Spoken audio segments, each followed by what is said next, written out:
The message was supposed to go to her sister, not to a man whose name appeared on the side of a glass tower in downtown Chicago. Megan stared at her cracked phone screen as if it had betrayed her. Her thumb hovered above the message she had just sent, the words still glowing in pale blue.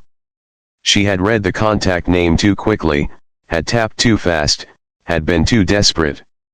The baby was crying again in the next room, a thin, exhausted wail that seemed too small for so much hunger. And now the message that was meant for her sister Hannah had gone to Richard Lawson, the CEO of the logistics company where Megan cleaned offices 3 nights a week. Her stomach tightened so sharply it felt like something tearing inside. What if this happened to you? What would you do if your pride slipped through your fingers in one careless second and landed at the feet of someone who owned half the city skyline? The text was simple. Painfully simple. She had written that she was sorry to ask again, that she knew everyone was struggling, but her paycheck had been cut after the warehouse reduced hours. She had written that Noah's formula had run out, that she had tried to stretch the last can by adding more water, that she hated herself for even considering it because she knew it was wrong. She had asked if she could borrow $40 until Friday. $40. To the man she had accidentally sent it to, that was probably what he tipped at dinner without thinking. To Megan, it was the line between her son sleeping with a full stomach or crying himself hoarse in the dark. The 3 dots appeared on the screen. Her breath stopped. For a second she considered throwing the phone across the room. Maybe if she broke it, she could pretend none of this had happened. Maybe she could crawl back into the illusion that her humiliation had been private. Instead, she stood frozen in the narrow hallway of her apartment, paint peeling behind her, the smell of stale carpet and formula lingering in the air. A reply came. It was short. He asked who this was. Her heart hammered so loudly she felt it in her ears. She typed back, apologizing, explaining that she meant to text her sister and that she was one of the cleaning staff at his company. She told him to please ignore the message. She said she was sorry to bother him. Noah's crying grew sharper, almost frantic. Megan walked into the bedroom and lifted him from the crib. He was so light in her arms. Too light for 4 months old, the pediatrician had said gently during their last visit. Megan pressed her cheek to his soft hair and swallowed tears. His tiny fists opened and closed against her collarbone, searching. The phone buzzed again. Richard asked if she was safe. It was not what she expected. She had braced herself for irritation, or silence, or perhaps a curt instruction to contact human resources if she had financial concerns. Instead, the question felt strangely human. She typed back that she was fine, just short on cash until payday. Another buzz. He asked for her address. Her pulse spiked. Fear crept in, heavy and suspicious. Why would a man like that need her address? She hesitated for a long time, weighing the risks. She thought of the eviction notice folded in the kitchen drawer, the red letters threatening if she missed one more payment. She thought of Noah's hungry cries. In the end, hunger won. She sent the address. Then she waited. Hours passed with no further message. Noah eventually fell asleep after she rocked him until her arms trembled. The late afternoon light faded through the blinds, turning the apartment gray and lonely. Megan's mind replayed every mistake she had made in the past year, trusting Kyle when he said he would stay, believing his promises that he would help with the baby, thinking love could fix a man who did not want to be fixed. He had left before Noah was born, leaving only a note and a stack of unpaid bills. By evening, she had convinced herself that Richard had changed his mind. Maybe he had shown the text to someone and laughed about it over cocktails. Maybe he had blocked her number. Shame washed over her again, thick and suffocating. Then there was a knock at the door. Her body went rigid. No one ever knocked on her door. The landlord did not bother, he preferred taped notices. Megan walked slowly toward it, Noah cradled against her chest. She peered through the peephole. A man in a dark coat stood in the hallway, holding a small paper bag. She recognized him from the company website. He looked different without the polished background of a professional portrait, but there was no mistaking the sharp lines of his face or the silver at his temples. Richard Lawson, standing outside her apartment. For a moment she considered pretending she was not home. What if he was angry? What if this was some twisted lesson about boundaries and professionalism? But then he shifted the bag in his hands, and she saw the familiar logo of the pharmacy down the street. Her fingers trembled as she opened the door. He did not step inside. He simply held out the bag. His eyes flicked to Noah, taking in the baby's thin cheeks, the way Megan's sweater hung loosely from her shoulders. He said he had been nearby and thought it would be faster to bring it himself. He had bought several cans of formula, diapers, and a small pack of wipes. He added that it was not alone. She did not need to pay him back.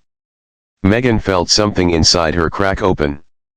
Gratitude mixed with humiliation in a way that burned. She tried to thank him, but her voice broke. She had spent so long pretending she was managing that the act of being seen felt unbearable. He asked if she had family in the city. She shook her head. Her parents had passed years ago, and Hannah lived 2 states away with 3 kids of her own.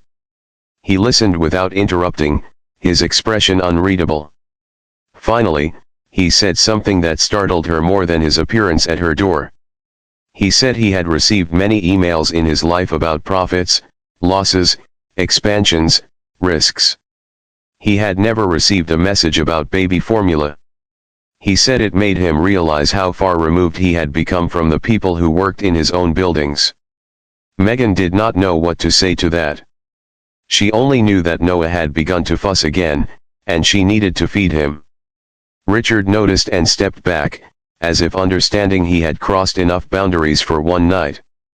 Before leaving, he told her he would have someone from the company's HR department contact her about additional support programs she might qualify for. He said she deserved stability. After he left, Megan closed the door and leaned against it, sliding down until she was sitting on the floor. She opened the bag with shaking hands. The cans of formula felt heavier than gold. That night, Noah drank until he was full for the first time in days.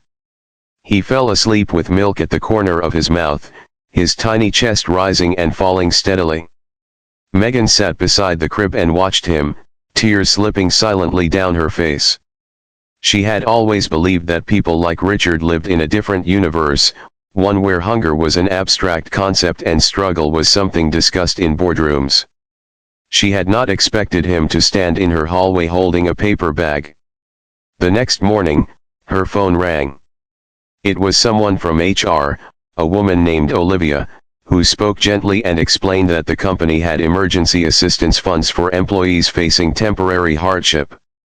Megan had never known such a program existed. Olivia guided her through the paperwork, assuring her that seeking help would not affect her job. Over the following weeks, small changes began to ripple through her life. The company adjusted her schedule so she could pick up additional daytime shifts in a different building. The extra hours meant she could finally cover rent without calculating every cent. Richard did not contact her again directly, but she sensed his presence in the background, like an invisible hand steadying a collapsing wall. One evening, as she mopped the marble floors of the main lobby, she saw him standing near the reception desk. For a second she considered ducking into the supply closet. Instead, she forced herself to continue working. He approached her calmly and asked how Noah was doing. She told him he had gained weight and was starting to smile more. Something softened in his eyes. He admitted that her message had unsettled him. He said he had built his career believing efficiency solved everything, that systems and strategies could fix any problem. But a single text from a struggling mother had exposed the cracks in that belief. He had begun reviewing employee wages, especially for contract workers like Megan. He wanted to ensure no one else had to dilute formula to survive the week. Megan listened in disbelief. She had sent that text in desperation, expecting nothing but embarrassment. She had not imagined it might ignite change in a corporation. Still, life did not transform overnight. Bills continued to arrive. The apartment remained small and worn. There were days when exhaustion pressed down so heavily she felt she might collapse. Raising Noah alone meant constant sacrifice. She skipped meals so he could eat better. She ignored her own back pain because she could not afford another doctor visit. Yet something fundamental had shifted. She no longer felt invisible. Months passed. Noah grew chubbier, his laughter filling the apartment like music. Megan found herself smiling more easily. The company announced a new initiative providing childcare stipends for single parents. Rumors spread that it had come directly from the CEO's office after a personal experience opened his eyes. One afternoon, Megan received a letter inviting her to a small company event recognizing employees whose stories had inspired positive change. She almost declined.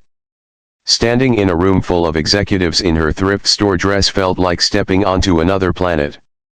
But she thought of Noah, of the future she wanted for him, and she decided to go. The event was held in a conference room overlooking the city. Glass walls reflected the sunset in shades of gold and rose. Megan felt painfully aware of her worn shoes against the polished floor. When Richard stepped to the front of the room, the chatter quieted. He spoke about responsibility, about the hidden struggles within the workforce, about how leadership meant listening even to accidental messages. He did not share the details of her text, protecting her privacy, but he acknowledged that a single moment of vulnerability had forced him to confront uncomfortable truths. When he invited Megan to stand beside him, her legs trembled.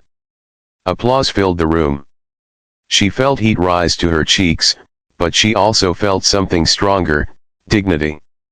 After the event, several employees approached her, quietly sharing their own stories of hardship. A janitor named Marcus admitted he had been living in his car before the new support fund helped him secure housing. A receptionist named Grace said the child care stipend allowed her to finish nursing school.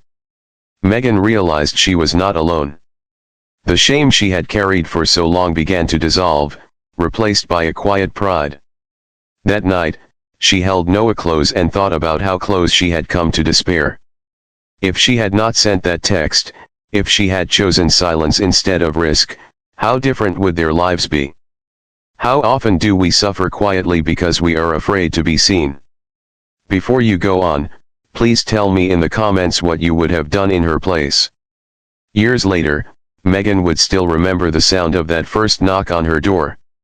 Not because it solved every problem, but because it reminded her that compassion can arrive unexpectedly, wrapped in an ordinary paper bag. Richard never became a hero in her mind, he became something more realistic and more powerful. He became a man who chose to respond instead of ignore. Noah grew into a lively toddler, then a curious child who loved trucks and asked endless questions about the world. Megan eventually moved into a brighter apartment with windows that let in morning sun. She enrolled in community college classes at night, determined to build a more stable career. It was exhausting, but each exam she passed felt like reclaiming a piece of herself. Richard continued to push reforms within the company, often meeting resistance from shareholders focused solely on profit margins. Yet he persisted, haunted in the best possible way by the memory of a message about baby formula. He visited work sites more frequently, speaking directly with employees instead of relying only on reports. The ripple effect extended beyond corporate policies. Employees began looking out for one another more intentionally. Informal support networks formed. Small acts of kindness multiplied in quiet corners of the company. For Megan, the greatest change was internal. She no longer saw herself solely as a struggling single mother. She saw herself as resilient, capable of surviving humiliation and turning it into strength. She told Noah, when he was old enough to understand, that asking for help was not weakness. It was courage. On the anniversary of that accidental text, She stood by her window and watched the city lights flicker on. She thought about how fragile life could be, how a single moment of panic could lead to unexpected grace. She whispered a silent thank you into the night, not just to Richard, but to the part of herself that had dared to press send. The world is full of messages sent in desperation, messages that could easily be ignored. But sometimes, when one person chooses to answer with compassion, entire futures shift. If this story truly touched your heart, please like, comment, share, and subscribe so that more people can be reminded that even a simple act of kindness can change a life forever.